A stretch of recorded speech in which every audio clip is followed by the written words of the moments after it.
Mike. I think Mike's doing that right now. There you go. Awesome. And there was a message in the chat that said that we had been live already. Oh, okay. Thank you to whomever had mentioned that to us. Awesome. So good afternoon, everyone. The time now is, I'll be very specific, 4:31. Today's date is January 11th, 2021. I'd like to call a meeting to order.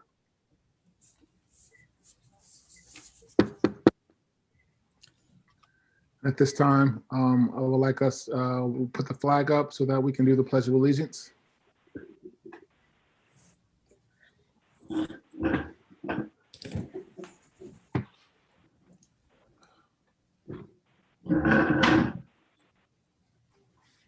Ready, begin. I pledge allegiance to the flag of the United States of America and to the republic for which it stands, one nation, under God, indivisible, with liberty and justice for all. You may be seated.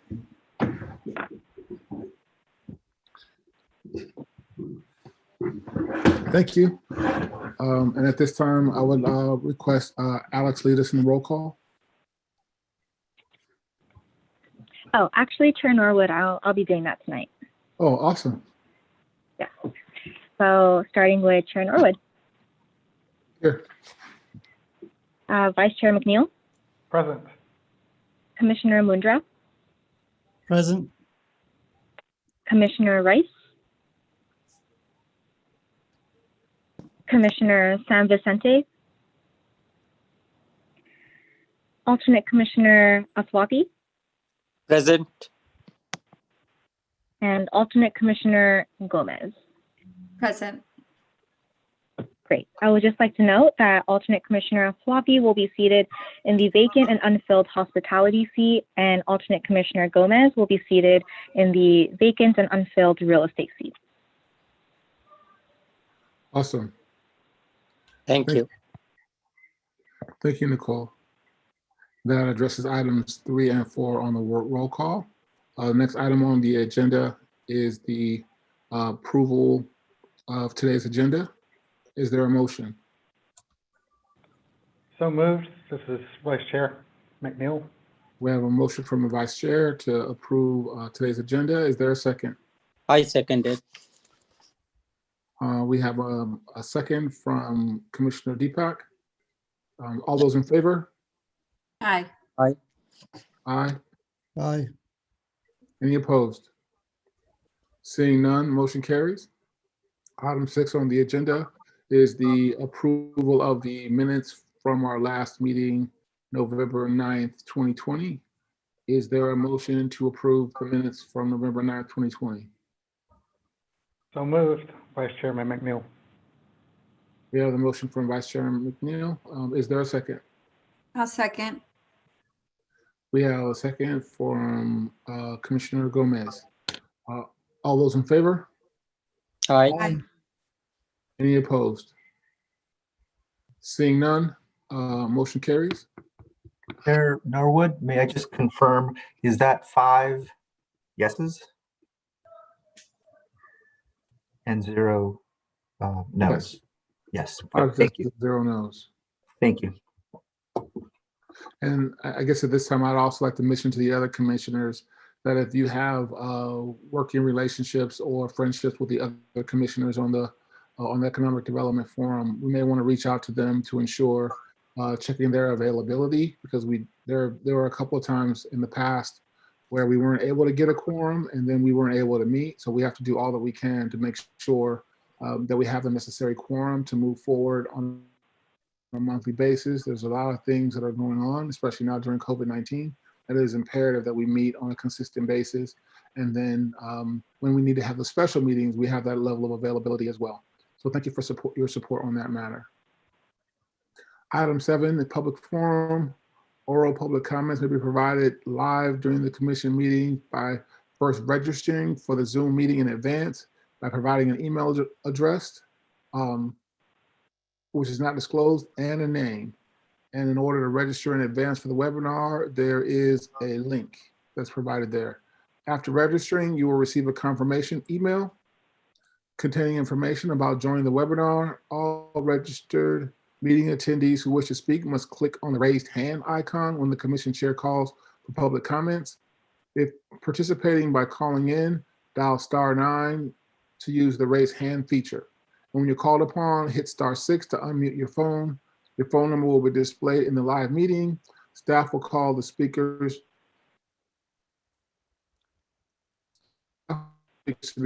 again. All comments provided shall be limited to 3 minutes or less, limited to 1 comment per agenda item and 1 comment for non-agenda items. The online written comment form previously used is no longer available for public comment. Chair Norwood, we have one request for public comment. It's resident Urvish Kumar Mehta. Awesome. Let's proceed. I wanted to mention here to the Economic Development Commission that there has been a few conducts that has been taking over the Zoom meetings, and those conducts over the Zoom meetings are required to be corrected. This is to be the meetings and the business development that is being taken place over the Zoom meeting that is required to be reported to the Better Business Bureau in order to provide the right set of a code of conduct and as well as ethics. Some of the Zoom meeting prior Zoom meetings in the December 2020 that has been run out with a breach of code of conduct of a city of Milpitas and as well as the open government rules.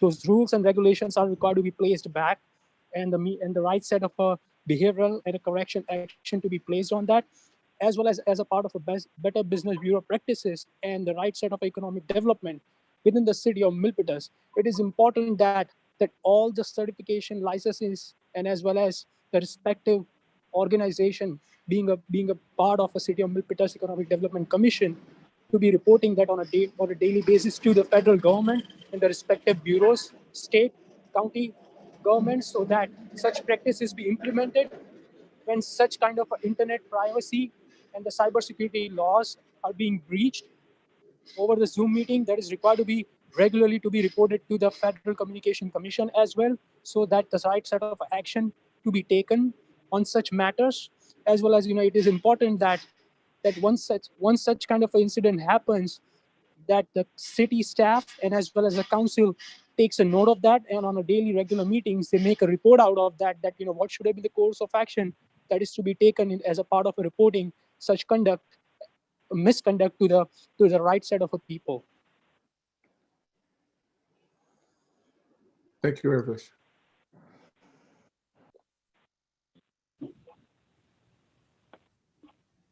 And that's all the public comment we have.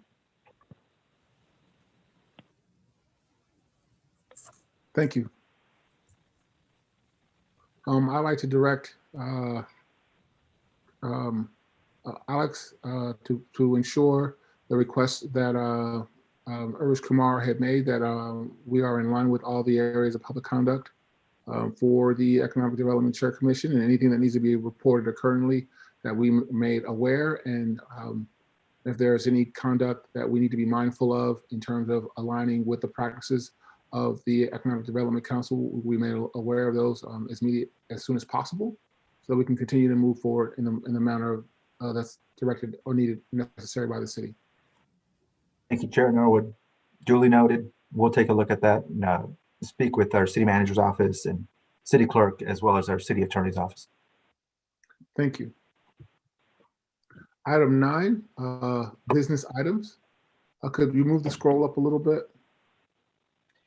We need to go to item 8, please. Thank you. Excuse me, that's right, item 8. Thank you for that. Item 8, announcements. So I can start. Good afternoon, everybody. My name is Alex Andrade, Director of Economic Development for the city. So we do have some announcement, and the first announcement was going to be a real fun one.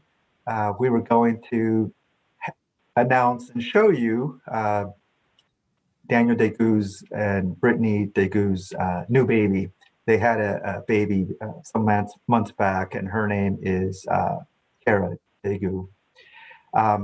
In terms of announcements, I'll give just a brief overview of the hotel research project that we just sent you via email. Nicole Inamin, our economic development specialist, will provide you an update on the food delivery fee cap program. Margaret Tamasia, our special projects associate, will provide you an update on the California grant program and the recent extension. And then Ned Thomas, the city's planning director, will provide an update or a progress report on the general plan update. And then if you'd like to start with Councilmember Dominguez, if she's with us and would like to make an announcement, I would defer to her first.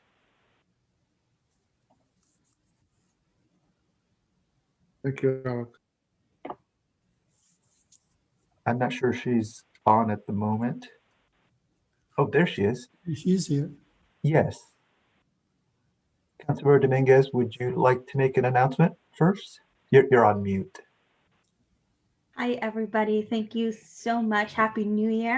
I Happy am New really Year. excited to announce that I am continuing my services as your liaison. So I am super excited to work with you guys once again and continue the good work that we've been doing. So definitely there's just been so much going on. But if it's something that I would like to announce is just for us as a group to continue pushing out the shop local campaign that Alex has worked on so hard. And I just want to take just a little bit to share a story of how impactful stories are. And I want to commend the team that they have been working so hard in making sure, especially the highlights of the videos that we've been doing. So if you haven't shared that link on your Facebook with your network, please do so. I think it's going to take all of us to rise above this pandemic and help our small businesses and businesses in here in Milpitas. I shared a story of a relationship that I have with one of our donut shops here in Milpitas. Many of you probably saw the post on Nextdoor where their daughter was asking for some assistance. They're going through a really hard time. I shared the story of my own personal story with this donut shop on Facebook, and it actually went viral. It has over 300 shares. It's been picked up by the media, and they are selling out every single day. So I share that with you because I want you to know how important your power is, and we all have that power.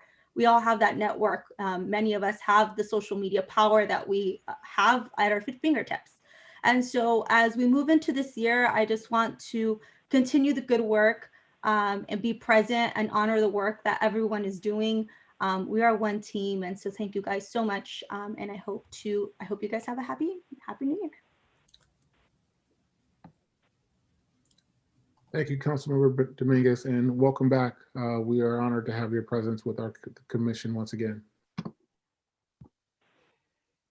With that, I can go ahead and start the updates. Councilmember Dominguez, thank you for bringing up the video and congratulations. We too have some videos to share via Spotlight, the Milpitas Spotlight program. We were thinking about including them. We didn't include them today, but if there's time, we may be able to show them. And if not, we will show the videos. These are videos of 3 businesses, of which one a lottery.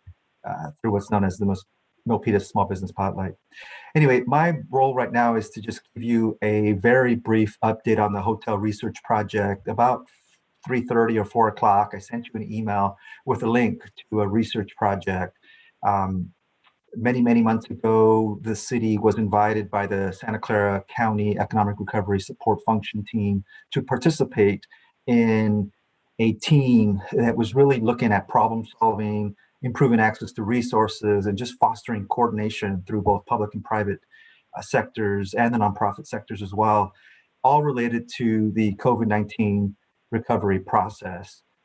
The Office of Economic Development got engaged with what's known as the New Resilient Opportunities Subcommittee, and we wanted to add our leadership and thought partnership as it relates to the Silicon Valley hotel and travel industries.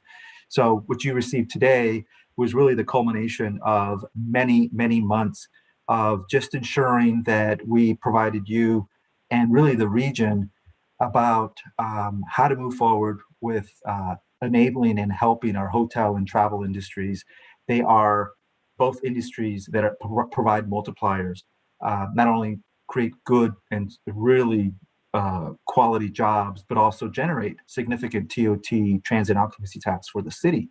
The TOT is an important revenue source for the city, and it helps provide funding for various resources, services, resources, and various other things that really help with quality of life. So just want to let you know that we have been working on this project in partnership with the Silicon Valley Economic Development Alliance, of course, Santa Clara County, as I mentioned, and various leaders both in hotel and travel industries. So that report really just sets aside some guidelines and recommendations. It's really aimed at supporting the hotel and tourism branch. The document is called Surviving the Pandemic and Building Resilient Hotel and Travel Industries in Silicon Valley, a guide for local government and industry leaders. And really the purpose is to bring people together through advocacy, leadership, and just strengthening relationships between regional policymakers and public officials, as well as the industry leaders in hotel and travel. So it's a living document. You have a copy. We will be continuing to share it with our hotel and travel partners. The next step will be to have or host rather a mayor's business roundtable centered around the Milpitas hotel and travel industry. So stay tuned for that, and we will give an actual presentation on this document research project at next month's EDTC meeting. With that, I'm going to hand it over to Nicole for her update. Hello, council member and commissioners. My name is Nicole, Economic Development Specialist. I want to give a quick update on third-party delivery Fica. So as you know, COVID has presented a set of very challenging circumstances for our business community, especially so for restaurants, with constantly changing health guidelines. Constantly changing health guidelines really has impacted restaurants' operations as it relates to indoor and outdoor dining. And we found that during this time, they have increased their reliance on third-party delivery services. And you may have heard of some of these. They include services like DoorDash, Grubhub, Uber Eats. And the reliance on these services has become increasingly more so, especially during the current regional stay-at-home orders where there is no outdoor or indoor dining allowed. And we have found through outreach that these third-party services were charging very high fees, sometimes in the range of 25 to 35% of profit, sometimes even more. And so on October 20th of last year, City Council adopted an urgency ordinance placing a 15% cap on delivery fees, a 10% cap on non-delivery or pickup orders, and restaurants can opt into additional services such as additional marketing services for an additional 10% fee. And if overcharged, restaurants and third parties have 7 business days to resolve any alleged violation in the urgency ordinance. And restaurants will also be responsible for the 3% credit card processing fee, and to also protect the delivery drivers who work for these third-party companies. The delivery drivers are fully compensated for all of the tips and gratuities that will be passed directly down to them. The urgency ordinance is set to expire when the city of Milpitas lifts the state of local emergency. And as you may have heard, the Santa Clara County has also recently passed a similar ordinance. So hopefully this will help maximize restaurants' chances at staying viable throughout the pandemic and maximizing their profits through the end of the pandemic. And with that, I'd like to pass it on to Margaret Panacea. Thank Thanks, you, Nicole. Nicole. Good evening. I wanted to give you an update on the California Small Business Relief Grants Program. This program was announced by the governor back in December. It's a $500 million grant program that will help small businesses, and they're defining small businesses with grants that are between $5,000 and $25,000, and that will cover costs that were incurred during COVID-19. And the program was recently extended. There were some issues trying to get people to apply for the program, problems with the website. And so the governor's office extended the deadline for these grants to January 13th. So we did send this message out, but we are continuing to just make sure our businesses know that the relief grant program was extended. And you can apply for this program online. It is not a first come, first serve. The criteria is more about being equitable in terms of industries that will receive funding and in terms of regions that have been hard hit and have applied for the grants. And we have additional information on our website if you know businesses that want to apply. Thank you.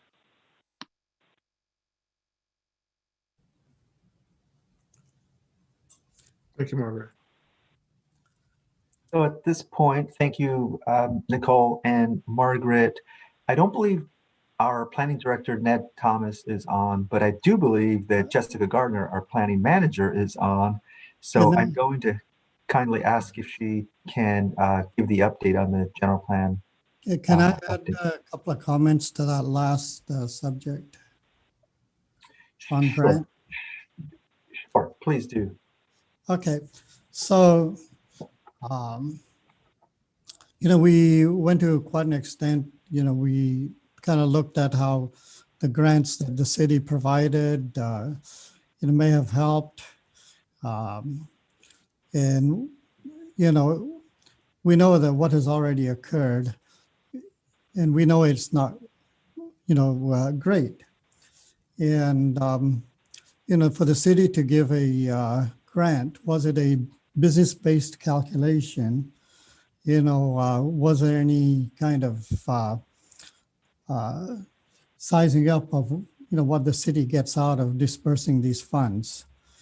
And so I'm not blaming anybody, but the whole process was flawed because the city is not a bank.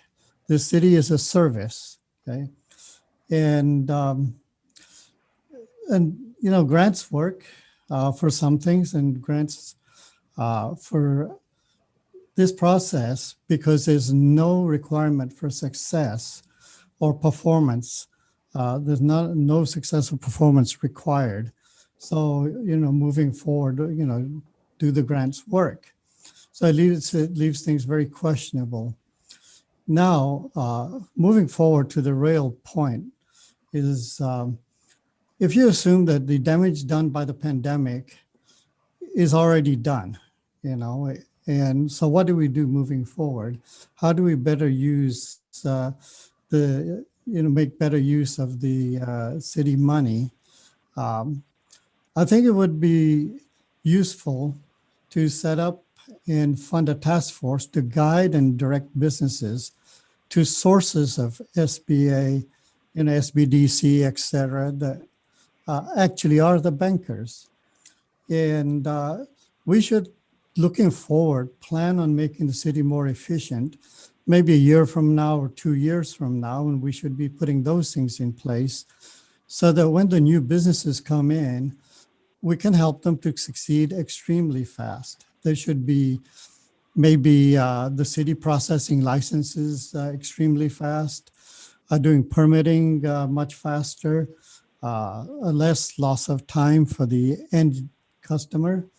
And, maybe, as you mentioned earlier, Alex, is to implement some kind of a feedback loop to strengthen the success. I think this would give the city a much better image when we are better engaged with the environment. So, this is an overall solution that we need to implement for a successful future to bring in efficiency and performance. And I think it totally changes the image of the city when we provide that kind of support to our business community. Thank you. Yeah, thank you, Indrajit. Actually, I just wanted to confirm that in the discussion regarding announcements, members of the commission are allowed to comment on announcements, or is that only during business items? Thank you, Chair Norwood, they can comment. The commission can make a comment if it ensues, if a conversation ensues. It would be something that would be best to make sure that at next month's EDTC meeting, we put it as an agenda to have a full-on discussion. Because I actually do have a response to Commissioner Mundra, but I think it's best that we agendize it for next month's meeting, and then we can have a full discussion. And That would be great. yeah, that's Absolutely. probably the best way to move forward. Absolutely. It is definitely worthy of an agenda item. There, in preparation for that, because there are a couple of different things that he said, so they may not all fall under one specific. It kind of spanned a couple different city services in terms of, and then the role of economic development. So determining which departments may or may not need to be involved, or our understanding of what their policies are currently may be helpful in terms of facilitating that discussion. Thank you. Thank you. Thank you both. Appreciate that. With that, we just have one more update. Jessica, if you are on and you can give us an update on the general plan update, that would be good. I'm happy to. Thank you. Yeah, so good afternoon. Happy New Year. Welcome to the Economic Development and Trade Commission, Councilmember Dominguez. And on behalf of the Planning Department and the city, we have been very, very busy, as you are all very well aware, of updating the city's general plan, which is technically the blueprint for development and a number of different activities that all of the departments of the city are involved in, including economic development. We're happy to report that we are planning to take the updated general plan and the draft EIR to the Planning Commission on January 27th at a regularly scheduled Planning Commission hearing. So that's coming up in just a couple of weeks. And we are planning to take the plan itself to the City Council. It'll be a special meeting on February 23rd. I believe it will be 6 o'clock, but that time may change, and we will certainly update you when we know. And I will be sending out notices I have a listserv of stakeholders and agencies, so I'll be notifying them and letting them know that this will be going to Planning Commission. And then we'll also be publicly noticing through the paper and on our website. So if anybody has any questions, please let me know how I can help you. If you have any comments or any thoughts about it, you can email me separately. My name again is Jessica Garner. I'm the planning manager, and you can find me on the planning webpage if you'd like to reach out to me. Thank you. If I can just add two very quick things related to that, Chair Norwood. Absolutely. And if you want to make sure that we get the definition of the term EIR included, that would be great. Sorry, that's Environmental Impact Report. I apologize. No apologies necessary. We all know this world is a world of acronyms that we live in every day, that we say fluidly, but we do have audience from the public. So we want to make sure that they're able to engage as best as possible. So two quick things, just briefly. Jessica mentioned that the general plan is the blueprint for development. It is perhaps one of the most important documents that cities have purview over. It really spells out the development plan for what could be a 40-year horizon. You've seen lots of changes in Milpitas in the last couple decades. More population, more people coming in, more development. There's impacts to all of that. This is the time for you all to get engaged, ask those questions at these meetings, both at the study session or the meetings that are coming up on January 27th and February 23rd. The other thing I would add is that the Economic Development and Trade Commission, some of you may remember that we're a part of the economic development element. So there are 7 elements to the general plan. The economic development element, as well as the health element, are not required by the state, but I think the city has been very forward-looking in adding those 2 elements into this general plan. So thank you to our planning department and our community. This is just to say, please get engaged as it relates to the general plan update. Thank you. Thank you, Alex. Moving on now to item 9, business items. Business item 9A, election of vice chair. Background, at the November 9th, 2020 Economic Development and Trade Commission meeting, Commissioner McNeil was nominated and accepted the nomination to be considered for the position of vice chair. EDTC members proceeded to express their support to vote Commissioner McNeil as vice chair. However, no formal motion had been made at this time. So at this time, I need a motion for the election of vice chair, Commissioner McNeil.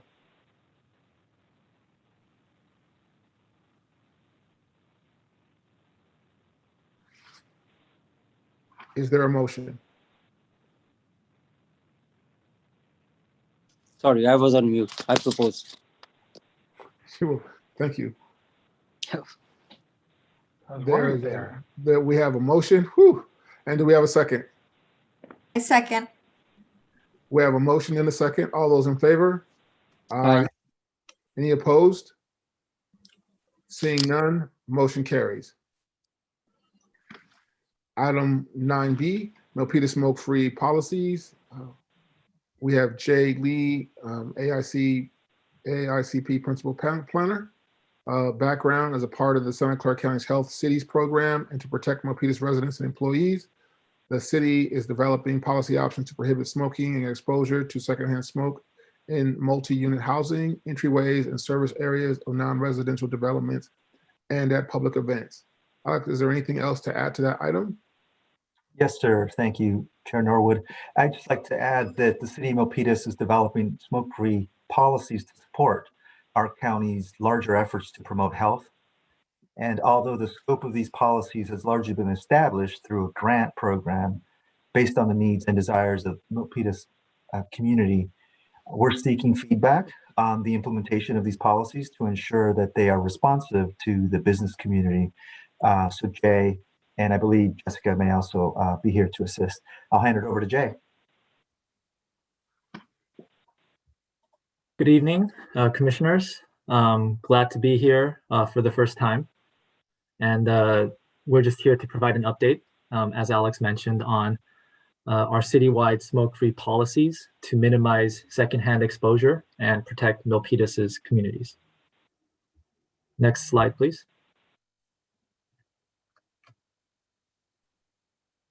I want to start the presentation by providing a brief overview and background of this effort. In November 2018, the city received funding, a grant from the county to implement smoke-free policies as part of the county's Healthy Cities program. I'll expand on the program a little bit later. In March 2020, council authorized staff to develop policy options to limit smoking and exposure to secondhand smoke in multifamily residential developments.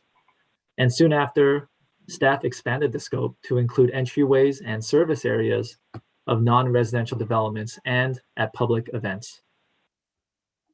Next slide, please. So why are we working on this effort?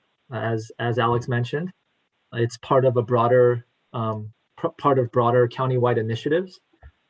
The county's Healthy Cities program promotes policies and practices to increase access to tobacco-free and smoke-free communities, recreation, physical activity, safe walking and biking opportunities, and healthy food and beverage environments.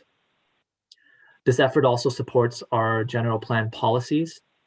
As Jessica was updating, we have our general plan update, and part of that includes a community health and wellness element, which is a new element focused on prioritizing physical health, mental well-being, and equity. And there are a couple of goals directly related to this effort. One that seeks to promote a comprehensive and diverse approach to community health and wellness, which involves improving the physical environment, removing any barriers to healthy habits, and reducing health disparities.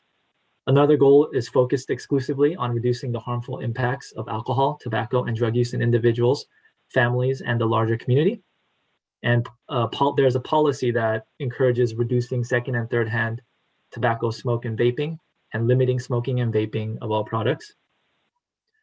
Another reason is there's widespread public support. This is supported by county and city surveys, which I'll expand upon later. It also provides clarity for property owners, tenants, businesses, and employees. And of course, last but not least, our goal is to minimize the harmful effects on the city's most vulnerable populations. Next slide, please. I won't go into this deeply, but as many of us are probably aware, there are many associated health problems with secondhand smoke, as you can see. The US Surgeon General also concluded that there is no risk-free level of exposure, meaning even a small amount of exposure can be dangerous. And secondhand smoke is responsible for the premature deaths of 41,000 non-smokers every year in the US. Next slide, please. So I also wanted to give a quick overview of what other cities are doing. As you can see, it's kind of small, but Milpitas, our policies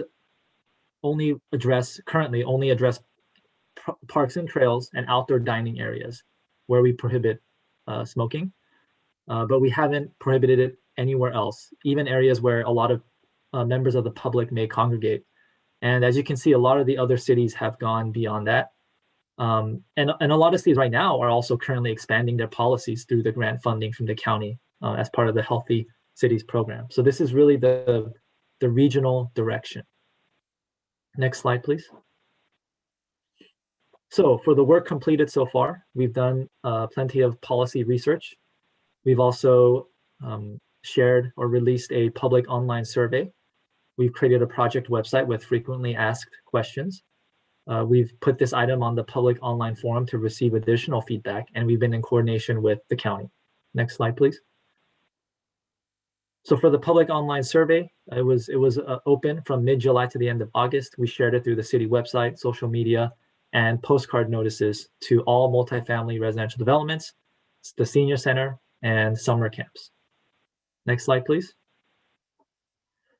As you can see, there is overwhelming support for smoke-free policies, which also supports the results of the county's surveys. And as I mentioned, smoking is already prohibited in outdoor dining areas and public parks and trails, but we asked those questions anyways in some of the other areas where we want to expand the smoke-free policies into. The one I would highlight is the second one, where it says within 25 feet of entrances, exits, and windows to buildings where smoking is prohibited, because this one is the most directly related to businesses. All the other ones will be indirectly related to non-residential developments, but that one, because it addresses all buildings, it will be a little more directly related. And as you can see, there was 97% support out of the 125 people who answered the survey. Next slide, please. And the public online forum, real quickly, we received a variety of comments expressing general concerns about it being a health hazard, having reduced access to fresh air and good air quality, the harmful impacts to non-smokers, especially young children, the absence of regulations in many public areas, ongoing complaints that communities hear about secondhand smoke, but with no real recourse for any kind of enforcement, and also the potential for widespread exposure, especially in multifamily properties. Next slide, please. So the next steps, as you can see, we've focused a lot on the residential properties because that was the initial focus, but because we're expanding the scope, we really want to in our next phase of outreach, target the businesses. So we do plan on targeting specific organizations like the Chamber of Commerce. We also will do an email blast to the businesses in the city, and then draft policy options based off of the feedback received, and then go to council for approval in spring of this year, hopefully. Another thing that I want to briefly mention, because it is relevant, although it's a separate project, it is related. So we don't want to focus too much of our discussion on this, because we will definitely come back with more information on the tobacco retail regulations, which is a little bit different from what we're doing here. We're trying to limit secondhand smoke, whereas tobacco retail regulations would provide local regulations for tobacco retailers. So the Recreation and Community Services Department is leading a separate but related grant-funded effort to regulate tobacco retail businesses. Currently, tobacco sale is allowed in commercial zones with the conditional use permit, which requires a public hearing, but there are no minimum distances from sensitive land uses, such as schools and parks. And we don't have any local regulations at the moment or a license requirement, which would really help with collecting fees to help enforce compliance with some of these regulations and also the state regulations. But there's also, part of the survey, which I didn't show, but a lot of the results also showed overwhelming support for these regulations as well. But anyways, this policy itself, we do want to take it to council in spring. Next slide, please. So for this commission, we did want to ask a few questions. Are there any other key stakeholders for smoke-free policies in commercial and industrial areas?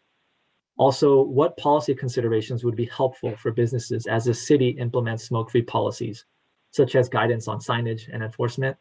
And then any other comments and concerns? Next slide, please.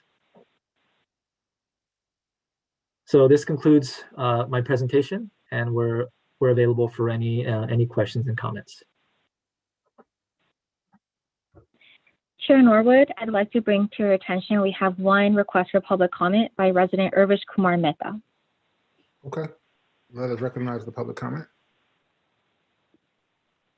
I wanted to mention about the smoke-free policy for the city of Milpitas.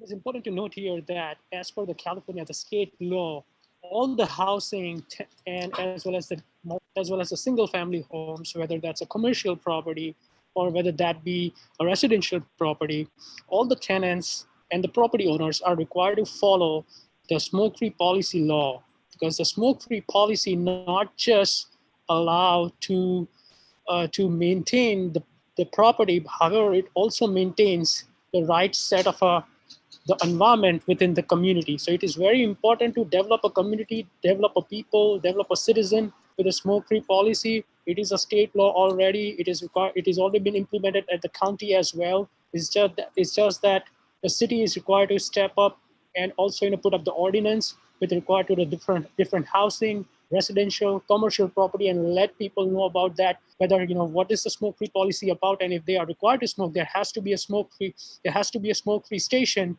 that is required to be placed within the city of Milpitas, so people can, when people are out, they wanted to smoke, they can understand that what it is to be maintaining the clean environment, smoke-free environment, and when they wanted to smoke, what is it there that how that is required to be disposed of. Such kind of ordinance would also require to be put the penalty policy as well. When required, the citizens are required to be penalized with the set of a standard that is implemented by the city of Milpitas, such that those standards should be maintained at every particular given point of time, whether that would be a day or a time, whether that would be a day hour or a night hour. By putting the policy and ordinance, people would be more aware about the children, about the education, about the smoke-free environment as well, and what it is like to maintain such an environment. Thank you, Everett. Thank you, Everett Kumar. Nicole, are there any other public comments? Sorry, no, that's all. Thank you. Are there any other questions or comment on this business item from the commissioners? Hey, Jay, this is Vice Chair McNeil. I had a question. Can you go back to the slide that has the all the cities, please? Thank you. You went past it. Yeah, there it is. Well, so you've got at the top the county of Santa Clara. Where does the jurisdiction of the county begin and end? Because I would assume that may be unincorporated areas. Yes, that is correct. There are regulations, although in some ways the county has jurisdiction over the entire county, but the regulations really apply to the unincorporated areas. So they're kind of scattered throughout. Okay. If I may add, Chair, just to provide a little bit of clarity, I'm a little unclear about some of the comments that were previously made, but just to clarify, the city it really is up to the city if we want to create policies or any kind of local regulations that would be limiting or curtailing any kind of tobacco or cannabis uses. What the county's primary role in working to sponsor this is through grant dollars that help us to provide surveys, we can get consultant services so that we can get research, help us to research ordinances. There are a number of things that the county has given us as essentially in-kind support associated with the grant that have been given to other jurisdictions in Santa Clara County. So, but it is ultimately up to each city and jurisdiction as to what it is that they would like to work on. They may not want to address tobacco policy, and you can see from our history that we really haven't done much with it over the past several years. And so now we're taking a much more proactive approach to this. And just to let you know, the light blue section of this chart, so there's a kind of a light blue that says reducing exposure to secondhand smoke, and then there's a dark blue section that talks about reducing youth access and exposure. We're focusing, and we is the planning department, we're focusing on this light blue reducing exposure to secondhand smoke section. We will be working with the recreation department to look at youth access and reducing the access in the coming months. So just to provide a little clarity there. Thank you. Thank you. Chair Norwood, Yes. there is another public comment from Joseph Weinstein. Excellent.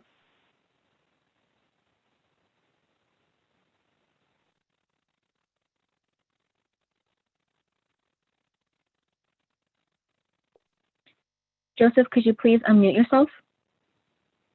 Press star 6.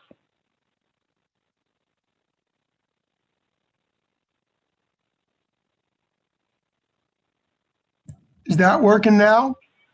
Yes, we can hear you.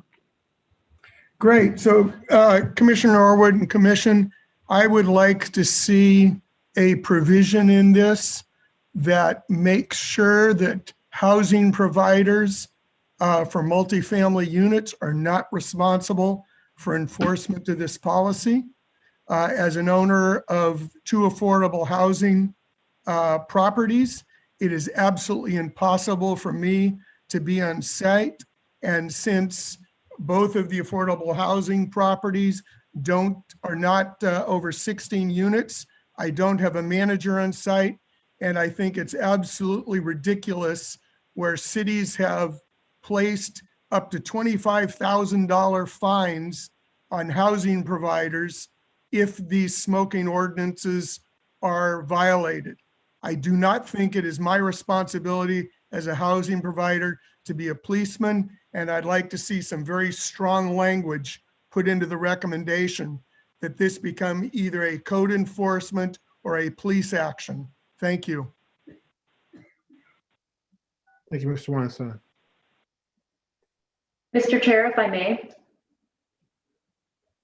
just to clarify, we have not created any regulations at this point. The ordinance has not been drafted, and we will be working on looking at what the regulations are going to be, who will be enforcing. Most likely, this is going to be an issue where if a resident has a complaint, most likely they would go to the landlord, but if they wanted to, they could also reach out to the city since it will be a city ordinance. We could be responsible for enforcing that, but highly likely that this is not going to be something that is, top of the radar for our police department to go out and address. So we will be, working closely with landlords and property owners to help enforce these important rules. And again, this is really for the health and safety of the residents that live in those buildings and who will be occupying them in the future. Thank you, everyone, for your comments and and thank you, Jessica, for adding more context. Are there any other comments from the commissioners?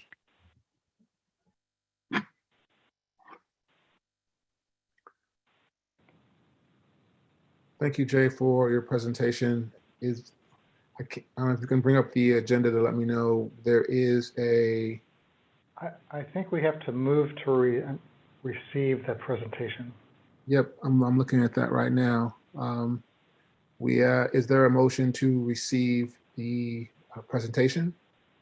So moved. We have a motion to receive the presentation. Is there a second?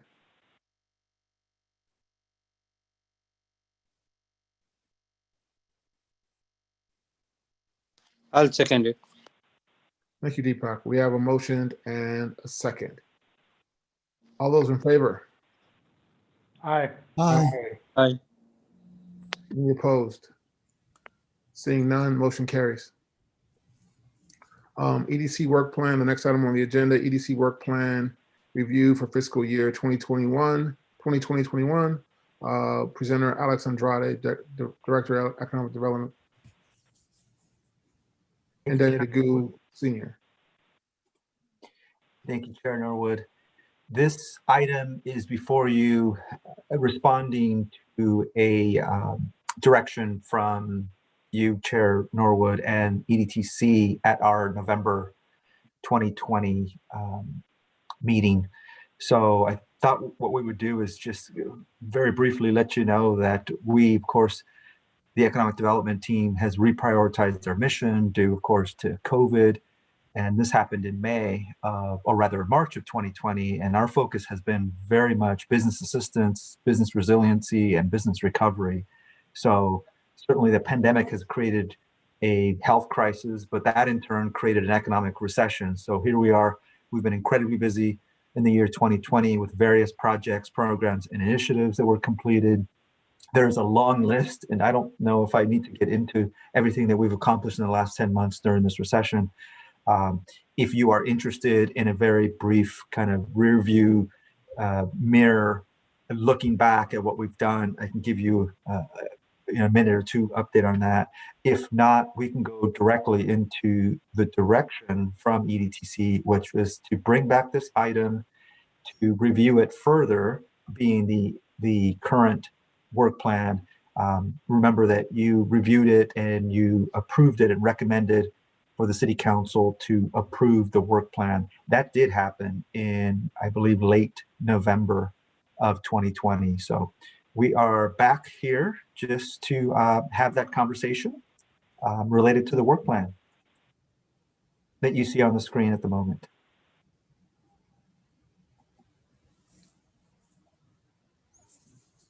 Is there interest in just kind of briefly reminding you of what we've done in 2020, or do you want to look at this document? And Chair Norwood, I would look to you since you asked us to bring it back. Perhaps we can get into a deeper conversation. Well, in context, thank you, Alex. Context always matters. And as I look at the agenda of what we have for the evening and bringing this back, and because we have, we just have a quorum. We don't have all the members of the commission. I think it would be prudent to have as many people as possible to participate in this discussion, because we wouldn't want to bring it back again or continue to revisit this item because other folks weren't involved. I am aware that, that this work plan, was many years in the making. It was, I believe, if you had not stated, this work plan had not been updated in over a decade. Is that accurate? No, sir. That statement, which I've made many times, has to do with the economic development strategy. Okay. The commission work plan is updated every year, comes to the commission for review, and ultimately is then forwarded to city council for approval of this commission's work plan, but also all the other commissions that the city partners with. Okay.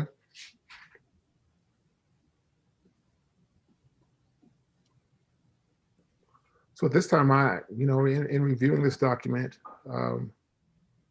I have no questions on this particular item at this time, or comments, additional.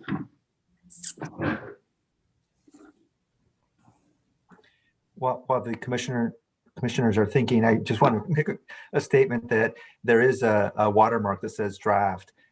Our apologies. This is no longer a draft. This is actually the approved, city council approved, work plan for the current fiscal year 2020-2021, which takes us through the end of June.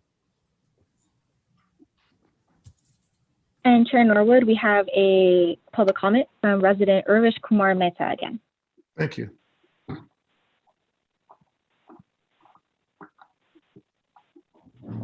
I see that on a numerous occasion on the Economic Development and Trade Commission, there has been a multiple development projects that's been listed out.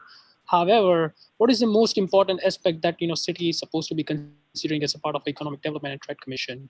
The first come first is the memorandum.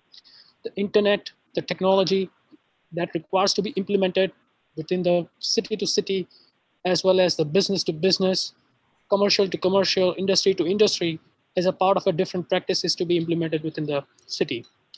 The memorandums that requires to be developed, the city, that has to be related to the industrial prospect, manufacturing prospect, IT prospect, different fields, the farming prospect, the agriculture prospect, all this prospect is required the memorandums to be established. When the memorandums are being established from city, county, state to between country to country at international level, such memorandums help the organization to exchange the trades, the patents, and as well as the different businesses that is required to be implemented and developed within the city. Those memorandums also help city as well as different chamber of commerce and different commission to understand that what it is that city is required to implement as a part of an official process to develop and make the city the metropolitan city or a developed city from the existing city environment. When such kind of economic development and trades are being exchanged between the city, county, state, and country to country, it also allows the business to develop and different culture, different kind of a people to be welcome within the city, and as well as allow the different diversified environment to be created as well. Such economic development and as well as trades summit, Federal Investment Summit 2021, that is coming up in the month of June 2021, and the city of Milpitas must consider to attend such investment meetings.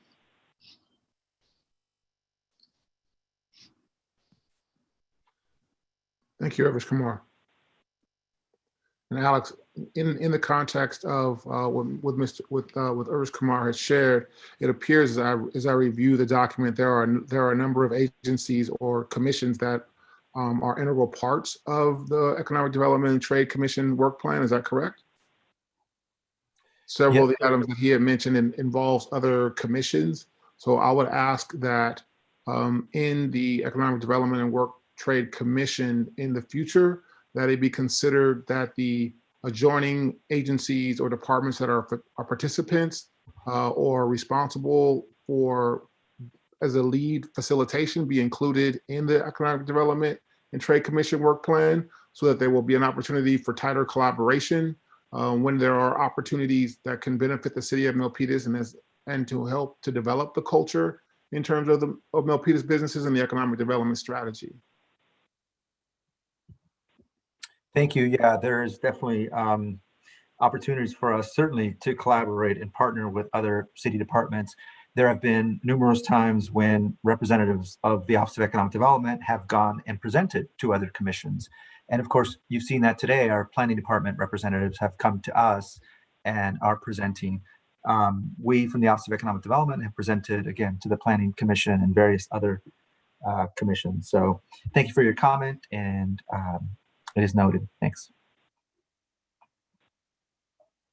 And Chair Norwood, that's our last public comment as well. Awesome.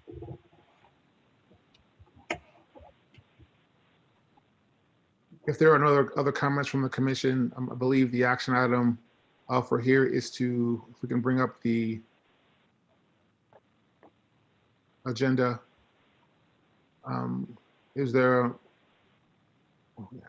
yep. Is there a motion to receive the staff report? So moved. We have a motion to receive the staff report from Commissioner McNeil. Is there a second? I second that. We have a second from Commissioner Mundra. All in favor? Aye. Aye. Aye. Aye. Any opposed? Seeing none, I wasn't quite sure I heard all the voices. Was that a 5-0?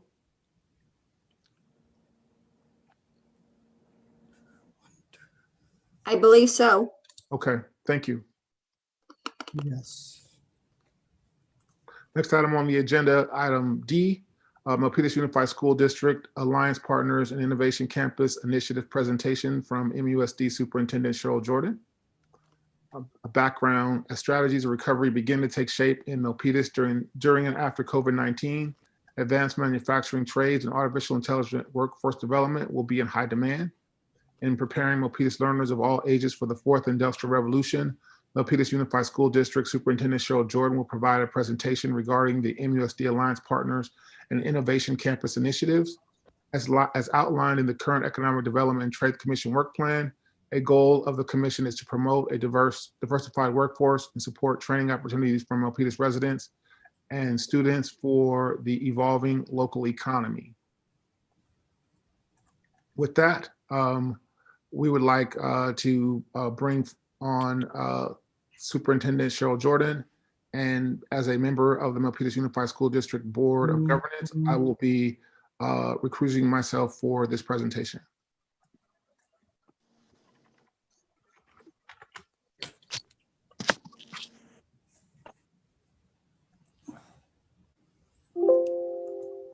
Is there a presentation? Who will be speaking towards this? Superintendent Cheryl Jordan should be on the line and will be giving the presentation. Do you see me? Yes, we do, and hear you as well. There Yeah, The handoff is always, are we going to make it over the net? Well, thank you so much, commissioners, and Director Andretti for allowing me to come and share with you our vision that I'm very excited about for preparing pathways for all learners from the very small through adults. And I had the opportunity to look at your Economic Development and Trade Commission plan, and you're going to see in my presentation that the two very much align. So this is very exciting. And this is an interactive presentation, so you don't get to sit back and just watch. First of all, our title, Preparing Pathways for the Fourth Industrial Revolution. How many of you have heard the Fourth Industrial Revolution? Nope. I have. And what do you know about the Fourth Industrial Revolution? I know we're in the fourth. I talk about this all the time. So we're in the fourth revolution of our industry. So in the beginning there were steam engines, then there became the conveyors, and now we're in the third industrial revolution where computers are working almost side by side with people. But then we get to our fourth industrial revolution where we're talking about how artificial intelligence and computers are more advanced and taking over a lot of the roles that are generally done, especially in manufacturing. Yep, that's it almost in a nutshell. And as I read more and more about the Fourth Industrial Revolution, because it's really fascinating to me, I've also recently discovered that there's a fifth industrial revolution, which is where when we see the fourth industrial revolution looking at, just as you said, artificial intelligence, machine learning, big analytics, that there's also the human side and focusing on humanity as a part of driving what the machines are doing, so that it elicits a great opportunity for creativity. And that's what we're going to be talking about tonight. Next slide, please. This is my team that is focused on our Milpitas Unified School District Innovation Campus. And you can read who they are there. A few of them are here tonight in case I need them to pitch in. Our MUSD Innovation Campus is going to be housed here where the district office is located just next to the Sports Center. And I'll go into a little more explanation about that after the next couple slides. So if you could go to the next one. This is something that we are extremely proud about in Milpitas Unified because, well, for several reasons. One, we passed a $284 million bond, which is the largest bond in our school district's history. And we've only passed 3, and this one being the greatest. Not only that, but of the 3, it passed with the greatest margin as compared to any of the other 2. And in the county in that year, 2018, ours passed with the highest percentage of 71%. So to us, what that means is our community values the leadership of our schools and our board and trusts that we are preparing for the fourth industrial revolution. We're preparing for the future of work, and we're doing it in a way that really encapsulates the community and is very cognizant of our spending and as well as our income generation, and that we are mindful and effective in how we lead. If you could go to the next one. And as you are the Economic Development Council, I imagine you might be curious a bit about our budget. So this is a snapshot of our budget. You see that about 82% of our operations are in people, which makes sense because education is about people, and education for the most part happens with people. Even as we are an MUSD Educate Everywhere version 2.0 currently, it still takes people to make it happen, because learning really is an experiential phenomena that happens in relationship with others, whether it be interacting with another person online or in person. And you see that overall our budget is about $124 million. You see also our building and facility budget there. And an interesting thing about the way schools are funded is that funding for budgets, for buildings such as bond, can only be used on buildings and they can't be used on programs. Some of you may be aware of parcel tax or programmatic taxes, and those can only be spent on programs.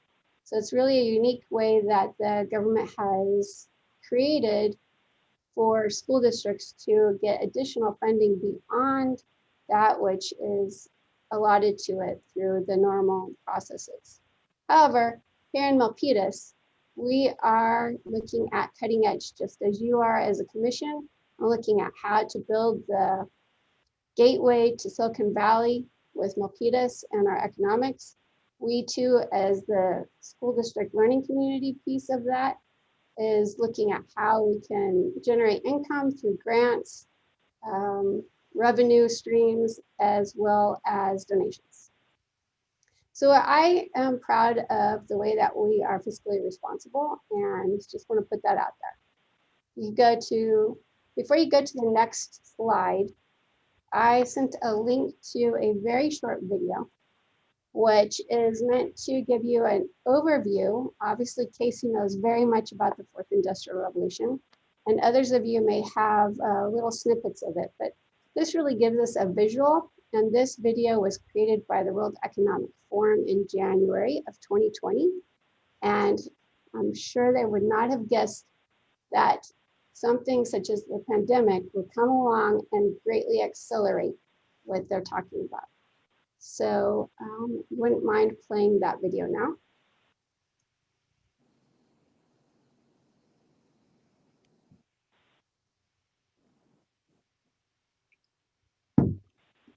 Well, that's happening, Vice Chair McNeil. Since our chair had to recuse himself, we will make sure that you lead us for the rest of this item, and then we'll have you do a roll call at the end. Okay. Please. Thank you.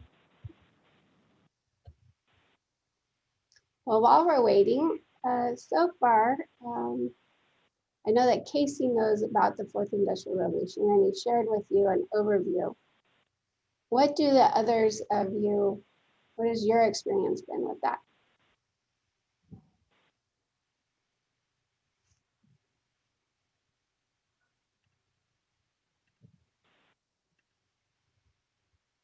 I guess I can add something while people are waiting.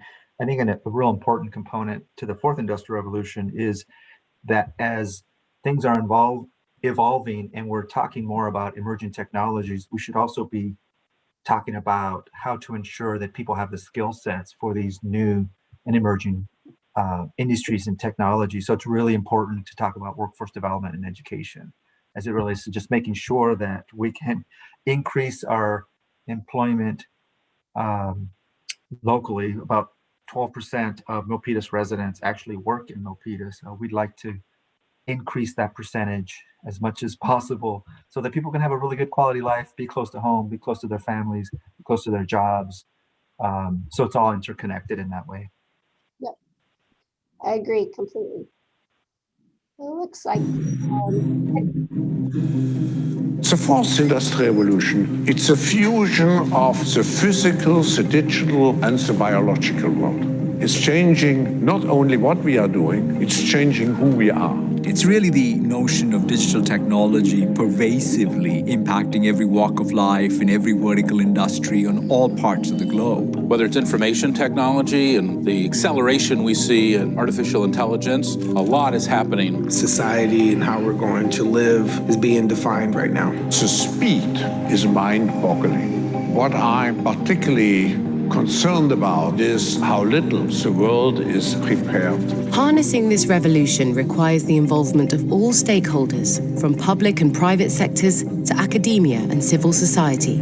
The World Economic Forum Center for the Fourth Industrial Revolution Network ensures that the development and application of emerging technologies benefits both people and the planet.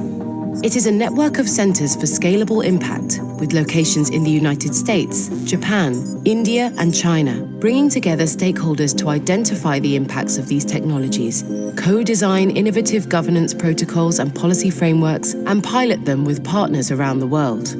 If we are not innovative, if we're not creative enough, it will be very difficult to survive in this century. Humans and machines are assisting each other, augmenting each other with skills. Humanity itself will be changed with this superintelligence, and we are at the doorstep of that era. The technologies available today will impact and change healthcare forever. 52% of the encounters with our primary care physicians were handled virtually. Just a massive change. The network will work closely to share research, analysis, and learning, and help design new technologies in ways that respect societal values. It's where innovation is happening about how we guide this revolution. We can solve the many social issues through the digital technologies. My hope is that we have a robust discussion for how this can truly help our world solve some of the hard-pressed challenges that we have today. Together, we can shape a future that truly benefits and empowers people. The world has changed. We can never, ever go back to yesterday.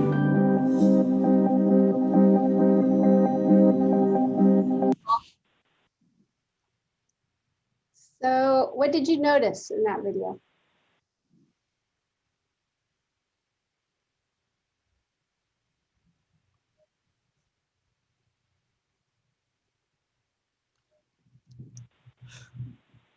A lot of the influence came from high tech.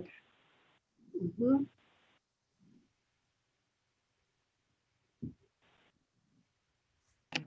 I also think the fact that it was a global effort and enterprise, realizing that the entire planet is interconnected and nobody can do this alone.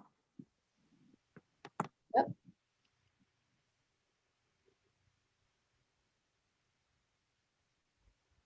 We are definitely interconnected.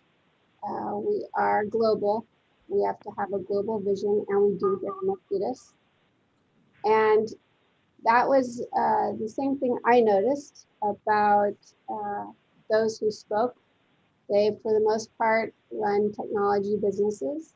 And if you were to look at the big five of the S&P 500 in 1970, you would have seen GM, Exxon, IBM. Those are no longer even in the top 50. Now in our top five, I'm sure you could guess who they are. We have Amazon, Microsoft. What else? Tesla. Mhm. Facebook, more than likely. Yep, that's right. And we are moving from a manufacturing industry where things are manufactured to a communications-based industry across the world.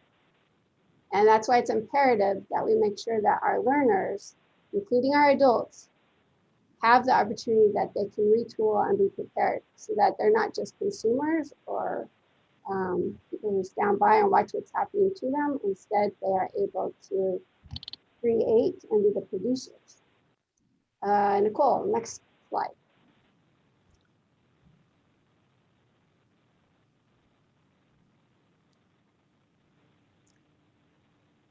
I'll let you all take a minute to read this. It's a refresher on your mission as the Economic Development and Trades Commission.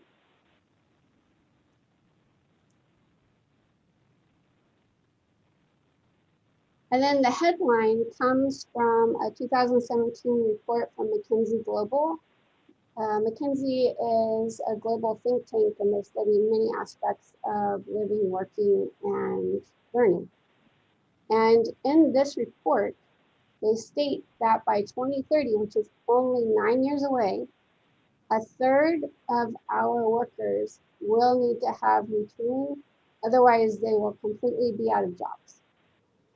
That's pretty hefty to think about. That here we are within the backyard of Milpitas, advanced manufacturing, research and development, construction, as well as health and well-being, that 1/3 of those jobs may not exist in 9 years as they do today. So what do we do? Next slide, please. Our MESD Innovation Campus. As I began at the beginning, explaining that the Innovation Campus will be built here where the district office is located next to the sports center. Our Innovation Campus will house our second high school. It will also house, as it does currently, our adult school and our alternative high school. And we're looking to have a workforce pathway center.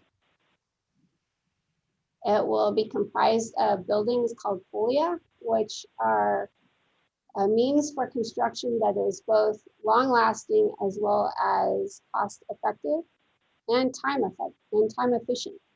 So you may be familiar with modular building, which goes up very quickly, but it doesn't last quite as long as traditional foundational buildings.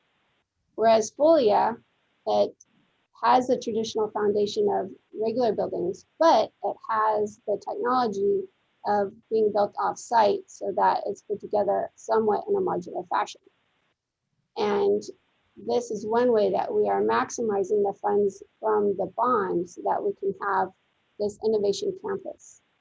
And I will just say as a side note, we in the bond allocated about 67 million for this innovation campus, but it's actually going to cost about 88 million. So you might be wondering, Superintendent, how are you going to come up with the other 20 million? I've been meeting along with our team and board members with potential partners who can help to fund. And once those are solidified, I will reveal who those are. Next slide, please. It is a new Silicon Valley model of learning. What we are envisioning is that we will have high school learners, adult learners, those who want to do institutes of higher education, as well as corporate learners. We envision a campus that is alive from 7 a.m. to 9 p.m., alive with learners. So while the second high school portion would only house about 500 physically at one time, it can potentially serve up to 1,000. And before the pandemic, when we would explain that to people, we would talk about the possibility to have students doing internships and apprenticeships for part of the day and in-person learning for the other part, as well as some students doing online learning. Now we sure know how to do that. Another piece to this is that our adult learners, they're ready to be retooled now. Our adult school program, and I think Juliana, our principal, is here. Our adult school program is working to provide our learners with a way to retool themselves, a way even to begin building the skills that they need so that once the pandemic is through and the job development increases, they'll be ready. If you could go to the next slide, please. These are the industries, trades, and technologies that in our Milpitas Unified School District Alliance partners for future ready learners. These are the industries that we are looking at that will make up the program here at our Innovation Campus. So if you could imagine, if we were to take a high school learner who might be curious about virtual design construction, that high school learner could potentially come through our program and have a certificate at the end of the program from high school, as well as some dual enrollment credits with community college, and could choose either to go directly to work or maybe a combination of work and community college, or just straight to community college. And then again, have the skills for something further in virtual design construction and management of construction. And there's even the possibility of getting as far as a doctorate in virtual design construction at Stanford University. So we see ourselves as a partner for developing pathways, a partner for developing economic development, and for providing our industries with a way to start recruiting early and recruiting those who already have the job skills to applied learning. In fact, we are even looking for business partners who would like to fund a program which might include having a model of what it is that they're producing within the classroom, so that kids have actual hands-on experience with that, as well as other learners who have already completed high school. We're looking for something different. Next slide, please. I shared the pathways, and I'm very curious, what are some of the pathways that you would like to see for learners of any age?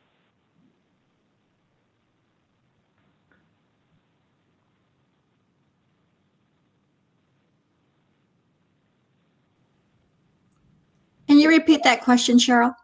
Yes, what are some of the pathways that you would like to see of learners of any age?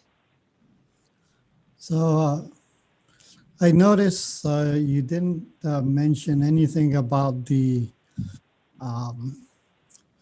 very,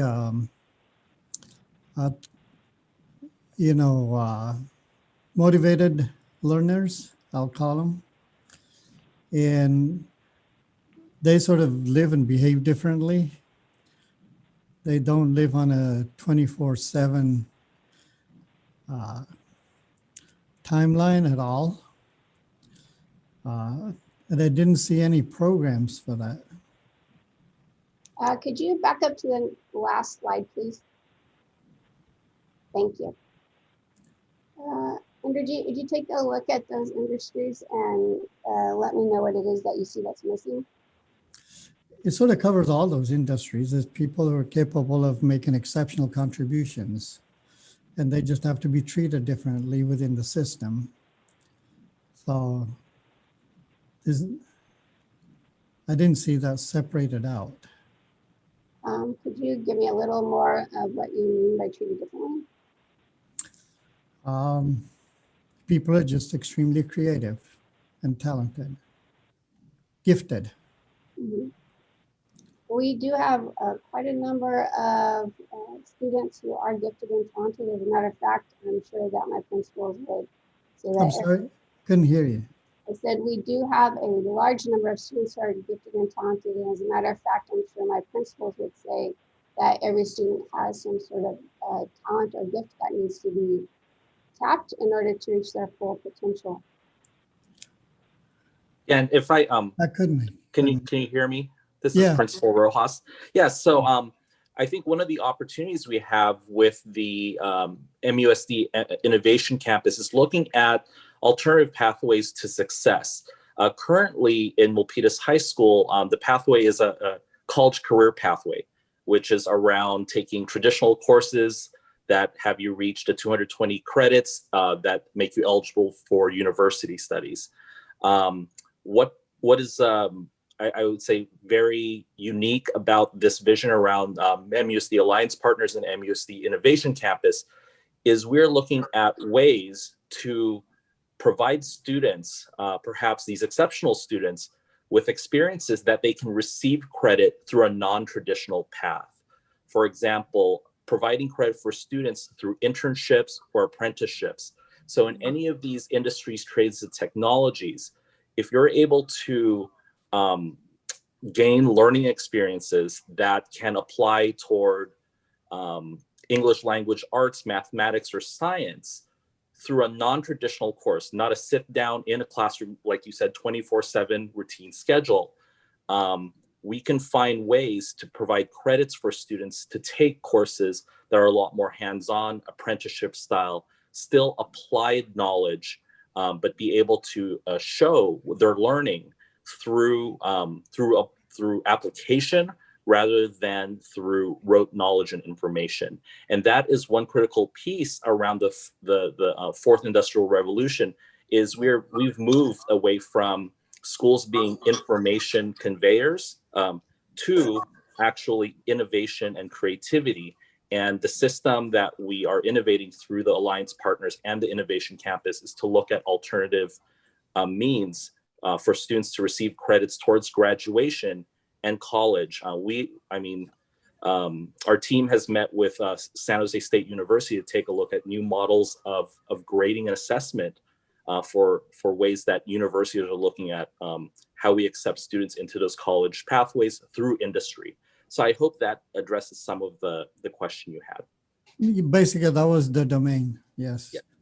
And because all I've experienced is that we're very fortunate in this area to have a vast pool of qualified people, even coming out of high school, because having tried to set up manufacturing elsewhere in the country, well, I'll take Michigan for an example. We're trying to set up manufacturing plants there. And it was just very hard to find, let me call them lightly qualified people, okay? When in fact here, I can go get a high school kid and get things done, okay? And so it makes just a huge difference for success. Huge. Yep, it makes an immense difference for success. And we've seen our high school students create nonprofit organizations. One of our high school students, who's now a freshman at UC Davis, shared with me the other day that she's created her own business online, designing stickers and 3D modeling, but they are extremely they have a lot of ingenuity. Yes, it's a very high level of, a very valuable and precious level of contribution to basically everything. Yeah, which is why, as Principal Rojas said, we're very excited about this because it really is an opportunity to personalize learning and personalized pathways for students, whether they be in high school, adult school, or a corporate learner who wants to come back. Mm-hmm. So is this in alignment with the Tech Academy at Milpitas High School or internships, things of that nature? So glad you asked. Yes, we went to internships and apprenticeships. Mm-hmm.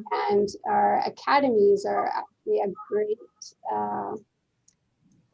a great seedling for what more could be done. And also in talking with San Jose City College, there is the Tech Nest, which I'm not sure if you're familiar with. Mm-hmm. But there's also the potential of doing Tech Nest with as a partner for high school as well as adult school learners. Yeah, so when you were referring to maybe having the students do different types of education-based learning so they could get credit, are you referring to possibly an internship with a corporation? Let's say if they're interested in communications or something like that, they would go work in the marketing department and kind of learn that way, on hands learning type? Yes, exactly. So then you'd have to create partnerships with the different companies in and around either Milpitas or within driving distance. Yes. And are you aligning yourself with those companies yet? We have begun talking with some of those companies, yes. And Okay. that's what our MUSD Alliance Partners is all about. Okay. So have you heard of Year Up? I have heard of Europe. Yeah, there. I know a lot about it. I mean, I don't know if they're still around, but I work for one of the high tech companies here, and I used to do a lot with the Tech Academy there at Milpitas High School, where I would invite the Tech Academy on site, and we would do a mentoring program. I ran it, so it was like a half-a-day workshop. And so what we would do is I would have a panel of executives come in, and we would just kind of do a round robin and help the students identify what are they really interested in. And at any point, they could always, you know, I call it GPS and retract and figure out, okay, if this is not your area, then you could go work over here. But creating those alliances, especially at this age in high school with executives and seeing how many times they've actually recalculated their GPS, it's okay, because a lot of time the students get sidetracked and they think, okay, I want to go do this. And they figure out, I don't want to do that after all. It's okay to do it because you could still be successful. So allowing them to come in and do internships on site at this age is extremely important, because it gives them so much, it gives them a challenge, but it also boosts their creativity, because they'll be around people that have all the experience. And it gives them confidence. I've seen it time and time again. I think I had 4 years of, it was the J Elites program. I don't know if you guys seen the students wearing J Elites around Milpitas High School, but they loved it. And they just loved wearing that sweatshirt because they're like, oh my God, I went through this program. It was awesome. So I think creating those types of partnerships with the companies around would be amazing for them. Definitely amazing, and just exactly what we need. Which company are you with, Juliet? Juniper? Oh, yes. I'm sure some of the teachers still know who I am. Yes, that would be our Digital Business Academy has had partnership with you. And I wanted to add, a lot of our inspiration for where we are now with MUSD Alliance Partners and our Innovation Campus really came out from the work that I observed as a new principal in our community 4 years ago. I can't believe it's already been 4 years. Yeah, you weren't there when I was there. Right, but that first manufacturing day that I went on to really, you know, I grew up and live in Union City. I go to Milpitas all the time, but I've never been inside the industries in Milpitas.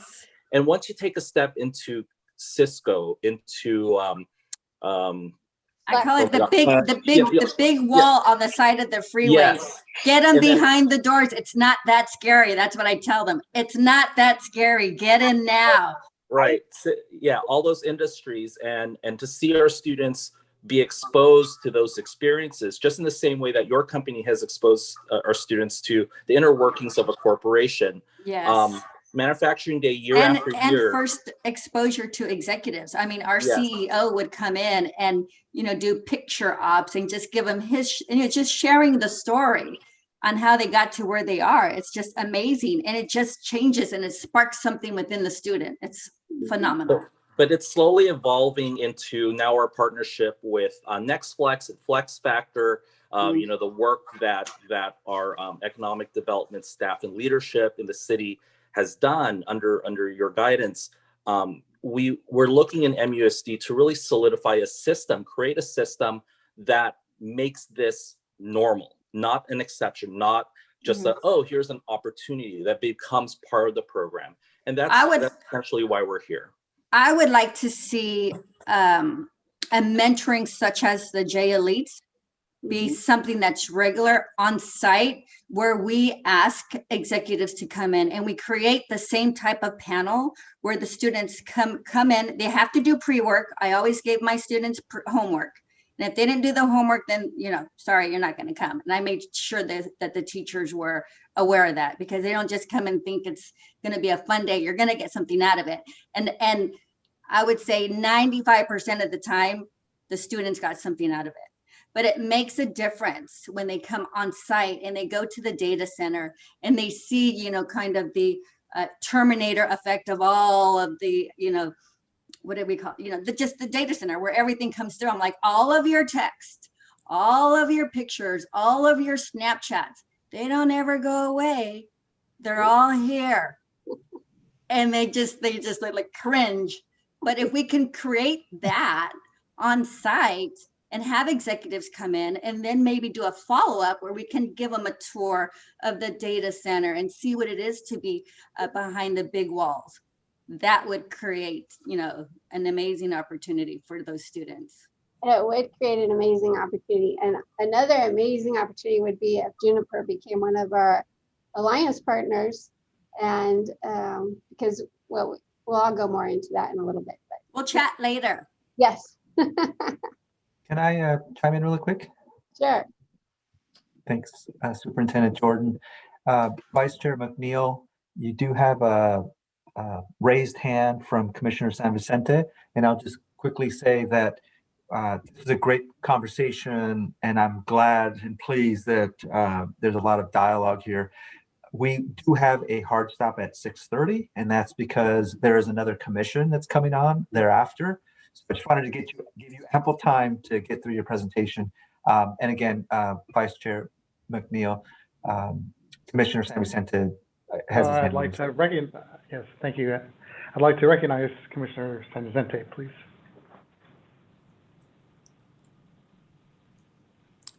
Please unmute, Victor.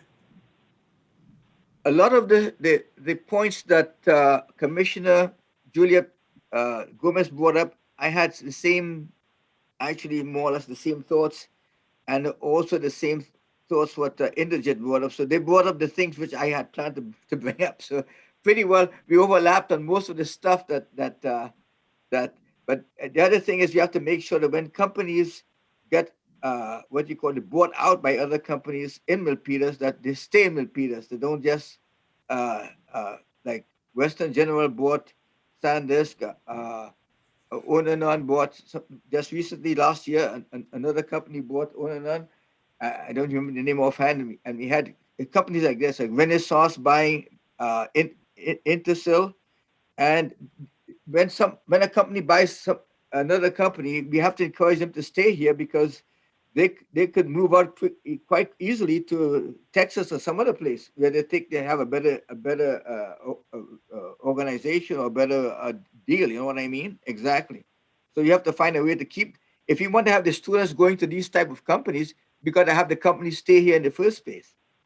You're right, Commissioner San Vicente. And I noticed in the plan that the commission has, one of the big things is building partnerships and relationships with businesses. And when businesses are tied to something like the MUSD Alliance Partners, where they have an opportunity to really be there at the forefront of a school system to talk about what their needs are for new employees, for future employees, as well as current employees, it really gives them something that they may not have in other cities. Could you move to the next slide now, please? The next one. Thank you. So here, it's just captures some of our more recent data for our high schools, as well as the school district and different various ratings. For example, we're now amongst the best high schools of 2020 as rated by US News and World Report. And we are well above of the great schools of 2020 ratings, and we're 9 out of 10 in great schools ratings. And our Calaveras Hills High School is a model continuation high school for the state. So we definitely are bent on capitalizing and realizing the talent that every one of our learners has, whether that learner is young or has already graduated and is looking to retool. Next slide, please. You're probably going to be familiar with these next few slides. As a matter of fact, Alex mentioned at the beginning when we were waiting for the video to pop up, he talked about how only 13% of our Milpitas residents actually stay in Milpitas for working, while they have a higher level attainment of education than other communities, yet they go out So just as you, the Economic Commission has a desire to increase that percentage, so do we. We want to at least double it with our MUSD Innovation Campus. Can you go to the next slide, please? Now, while this map points out the education skill and where the skilled workers are located in Silicon Valley, I want to point out to you that we are a gateway for Silicon Valley, coming up from the north.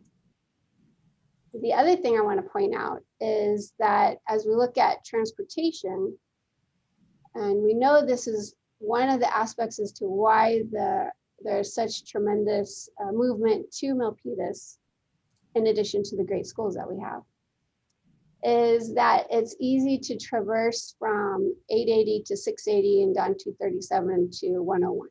So we're really at a great spot for location.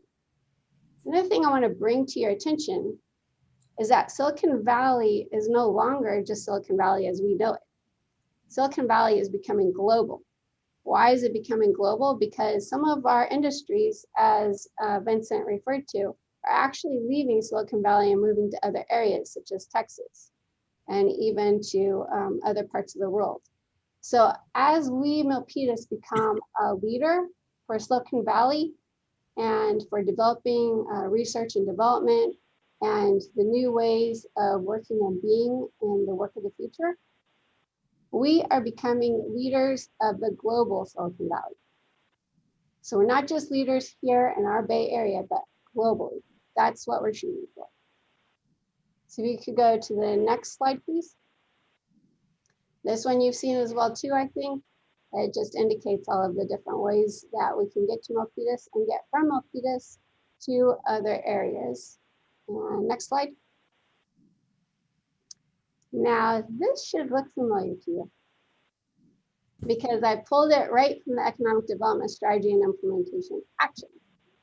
And just as we've been talking, here it is in writing. We want to ensure that we continue to advance manufacturing, research and development, software, information sciences. We want to ensure that we have more opportunities for our residents to stay in Milpitas to work. We want to ensure that our employers who are struggling to find highly skilled workers know that we have a workforce that's up and coming, that's extremely talented and creative, as well as a current workforce that's untapped. And that through a partnership such as the city and Institutes of Higher Ed and other businesses, perhaps like Flex and Juniper, along with KLA, we are developing something tremendous that will feed the city, feed the economic source, as well as our industries. Next slide, please. While that's happening, Vice Chair.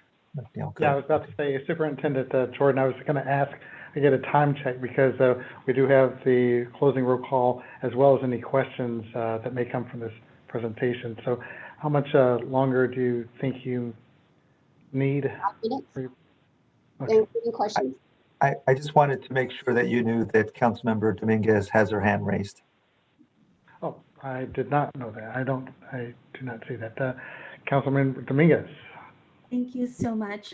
Thank you so much, Superintendent, for this amazing plan. I think it's an amazing vision, and I would love to be part of this. And so please, if you have any further meetings as you're developing this, please invite me. I would love to be at the table.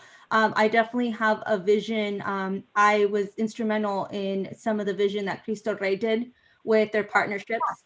And so I see that happening here and really keeping our work, developing our workforce, keeping it in Milpitas.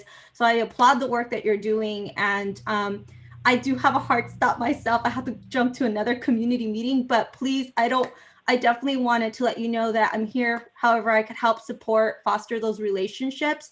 One area that I saw, and I'm sure maybe it's just putting them all together, but maybe creating a pathway for startups. That would be something that I see missing sometimes, where just there's a particular pathway for to startup innovation. And so I see that missing. I've seen pathways in the East Coast that have implemented that. And I just want to let you know your students are amazing. And so thank you for everything that you're doing. I don't know if you heard, but we're going to be adding a commission seat to each commission that's going to be just for high school students. So I am really excited on what you're creating, and I'm looking forward to working with you. So if I jump off, I apologize, but keep me in the loop, and I'll make sure that we work together so that information could go back and forth between the city. And Alex does an amazing job already too. So thank you. Thank you guys so much. Thank you, Thank you, Councilmember Dominguez. Thank you very much. Please, Superintendent Jordan, continue. Can we go to the next slide, please? So getting down to, I remember I mentioned to Juliet, our Milpitas Alliance partners for Future Ready Learners. And these are some of the benefits that as members, businesses, and municipalities are afforded. And pointing out in particular, as we've been talking for quite a bit is coming up, the priority placement for internships and career opportunities, as well as a career fair, and we would expect it to reach about 50,000, because if you look at the number of high school students that we have, plus our adult learners, plus parents, 50,000 is easily reached. Next slide, please. I'm not going to read all these. I'll let you take a look. And these also should be familiar to you because they come from again, from the plan. Strategies 14, 15, 16, 19, and 21, all aligned with the Milpitas Alliance partners as a founding member. And including the 2 performance measures that you have for yourselves of increasing tech advanced manufacturing stakeholder groups and education and workforce development. If the city were to become a founding member, this would be easy, very easy for the city to, and for your commission to achieve many of your goals and strategies. If we could take it to the next slide, please.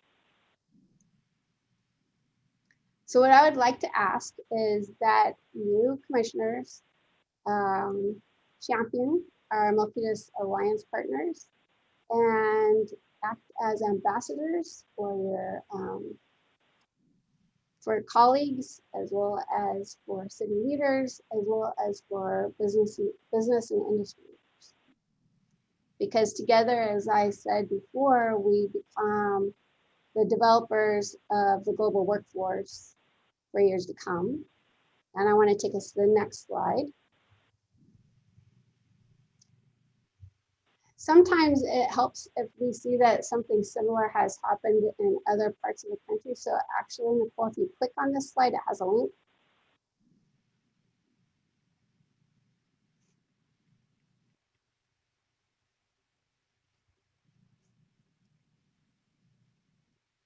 Thank you.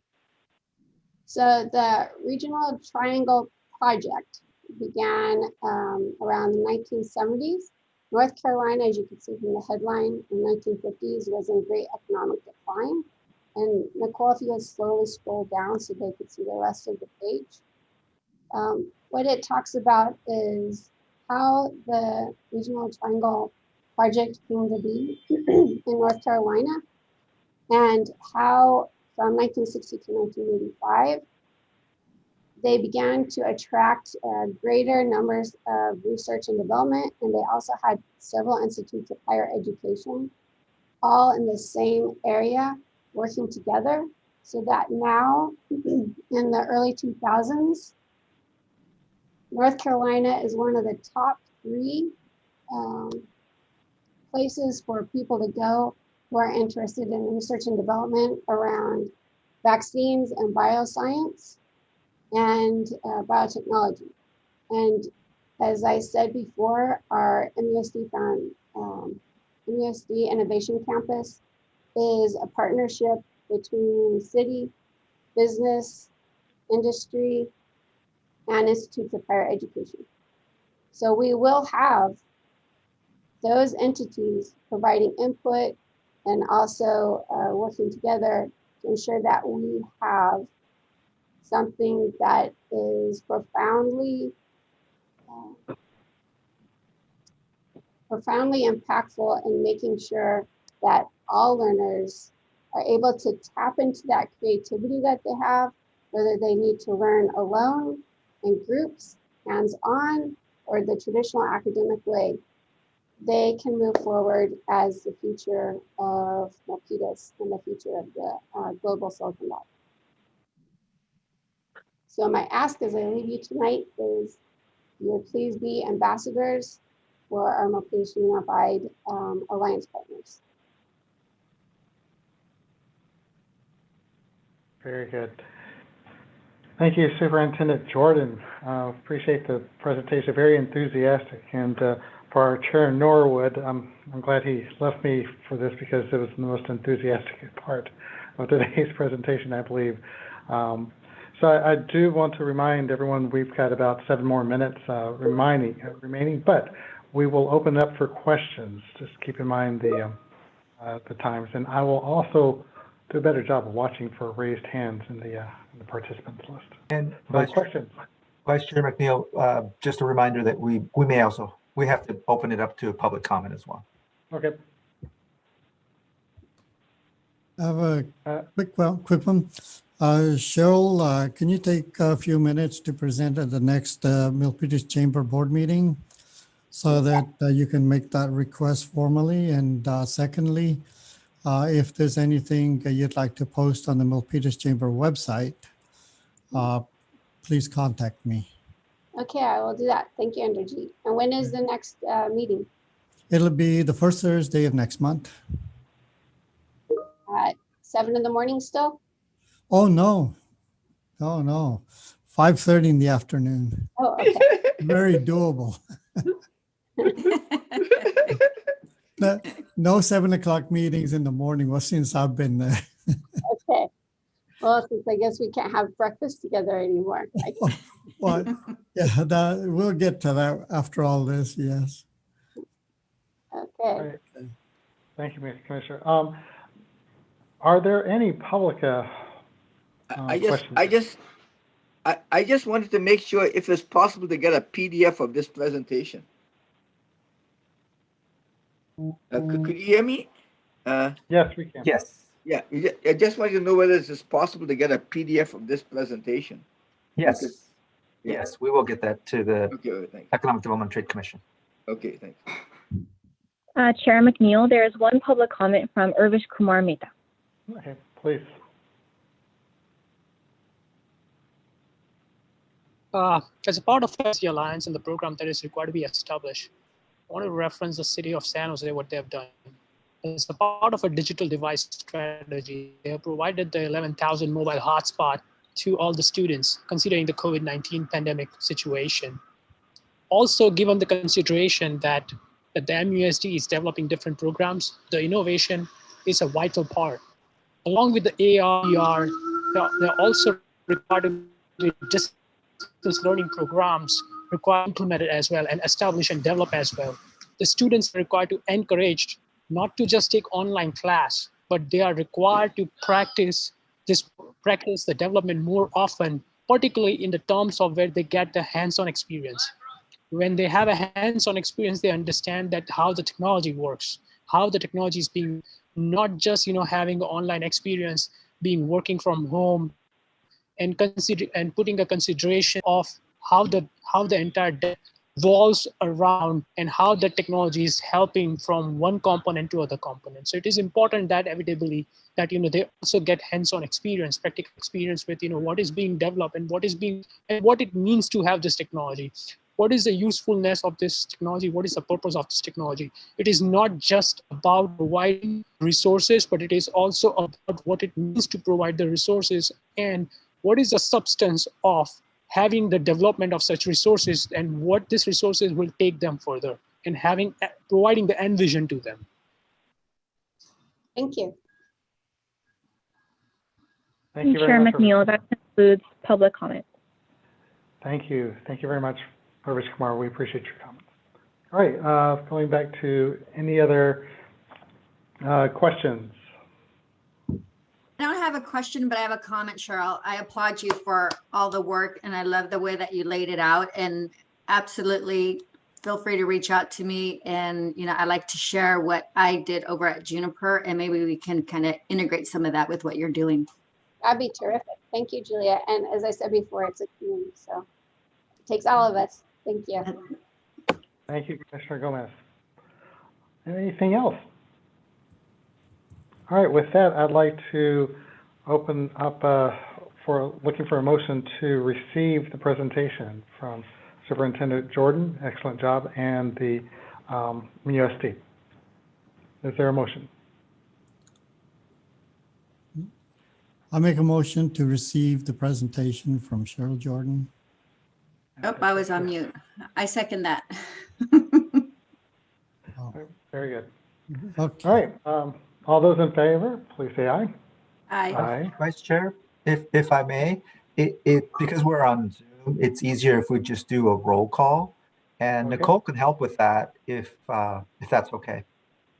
Please, Thank you. Nicole. Starting with Chair McNeil, Aye. and Commissioner Mundra, Aye. Commissioner San Vicente, Aye. Commissioner Aswaki, Aye. and lastly, Commissioner Gomez. Aye. Fantastic. Thank you. Okay, I believe the last item on today's agenda is adjournment. And we have a roll call as well for that. Is that correct? Mm-hmm. Okay. Starting again with Chair McNeil. Is this Or we don't have to make a Chair motion. Norwood, is he back? No. No, okay. So Chair McNeil, please. Is there a motion do we need to make a motion to adjourn? I think she's doing roll call, right? Oh, Well, yes. A motion to adjourn, please. Yes. Roll Is call there a was motion to- All right. Second. I second. Okay. Okay, roll call, please. Roll call, starting with Chair McNeil, Aye. Commissioner Mundra, Aye. Commissioner San Vicente, Aye. Commissioner Aswaki, Aye. and Commissioner Gomez. Aye. Fantastic. Thank you, everyone. It's been a very enthusiastic meeting today. I love the public comments and appreciations to those who presented. And with that, we are adjourned. Excellent. Thank Have you. a great week, all. Vice Chair. Thank you. Thank you. Have a good one. Happy New Year. Yeah, Happy New Year. Woo, woo. Happy New Year, guys. Happy New